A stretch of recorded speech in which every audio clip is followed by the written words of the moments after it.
अपने YouTube channel पर। तो दोस्तों आज है 20 नवंबर और आज जो दिल्ली पुलिस का जो एग्ज़ाम हुआ है उसमें जो फर्स्ट शिफ्ट में जो क्वेश्चन आए हैं वो हम लेकर आ गए हैं। तो चलिए देर न करते हुए शुरू करते हैं। तो आज का पहला सवाल है, महरी नृत्य का संबंध किससे है? तो महरी नृत्य का जो संबंध है वो है उड़ीसा राज्य से। फिर दोस्तों एक सवाल यह आया था, यमुना नदी का उद्गम किस राज्य से है? तो यमुना नदी का जो उद्गम है वो है उत्तराखंड राज्य से। एक दोस्तों यह आया था, कर्नाटक संगीत शैली किस राज्य से संबंधित है?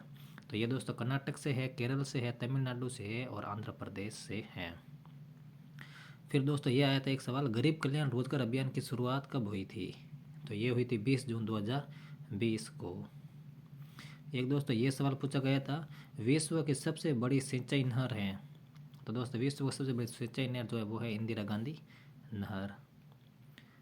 और आगे बढ़े उससे पहले दोस्तों जो भी हमारे चैनल पर नए हैं वो चैनल को सब्सक्राइब जरूर करें और लाइक और शेयर भी ज़रूर करें। फिर दोस्तों एक सवाल ये आया था, इंडियन सुपर लीग की शुरुआत ये हुई थी 2013 को। एक दोस्तों ये सवाल पूछा गया था, शतरंज के खेल में सफ़ेद हाथियों की संख्या कितनी है? इसमें से सफ़ेद हाथियों की संख्या 2 है दोस्तों। ये भी पूछ सकते हैं, राजा रानी बिशप 2, घोड़े 2, प्यादा 8। एक ये आया था दोस्तों, सेब का लाल रंग किस कारण से होता है? तो ये होता है एंथोसाइनिन के कारण। एक ये पूछा गया था दोस्तों, ब्रह्म समाज के संस्थापक कौन थे? तो ये थे राजा राममोहन राय। फिर है दोस्तों, विटामिन ए में कौन कौन से स्रोत से हमें प्राप्त होता है? तो विटामिन ए हमें प्राप्त होता है अंडा से, पनीर से, हरी सब्जी से, दूध से और मछली युक्त तेल से।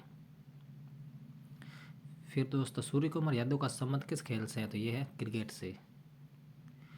फिर टेनिस के कोर्ट की लंबाई कितनी होती है? तो टेनिस के कोर्ट की लंबाई दोस्तों 78 फीट होती है, यानी कि 23.77 मीटर होती है। फिर है दोस्तों, अजंता एलोरा की गुफाएं किस नदी के तट पर है? तो ये है वाघोरा नदी, औरंगाबाद महाराष्ट्र। फिर एक पूछा गया था दोस्तों, जूनागढ़ अभिलेख में किस राजा का नाम उल्लेखित है? तो जूनागढ़ जो अभिलेख है उसमें जो राजा का नाम है वो है रुद्र दमन।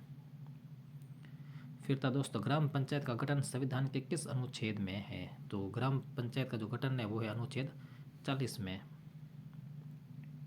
फिर दोस्तों राजा राम रेड्डी का संबंध है? तो राजा राम रेड्डी का जो संबंध है वो है कुचिपुड़ी नृत्य से। फिर दोस्तों, मूल अधिकार का हनन संविधान के किस अनुच्छेद में वर्णित है? जो मूल अधिकार का जो हनन है वो संविधान के आर्टिकल 13 में वर्णित है। फिर है, महाधिवक्ता की नियुक्ति संविधान के किस अनुच्छेद से संबंधित है? तो ये है दोस्तों आर्टिकल 165। और फिर ये पूछा गया था दोस्तों, कला मंडलम कल्याणी अम्मा का संबंध? तो ये है मोहिनी अट्टम। तो दोस्तों ये सवाल जो पूछे गए थे, अगर आपको हमारा वीडियो अच्छा लगा हो तो शेयर सब्सक्राइब जरूर करें ताकि आगे आने वाला हर वीडियो के नोटिफिकेशन आपको सबसे पहले पहुँचे। थैंक यू, धन्यवाद।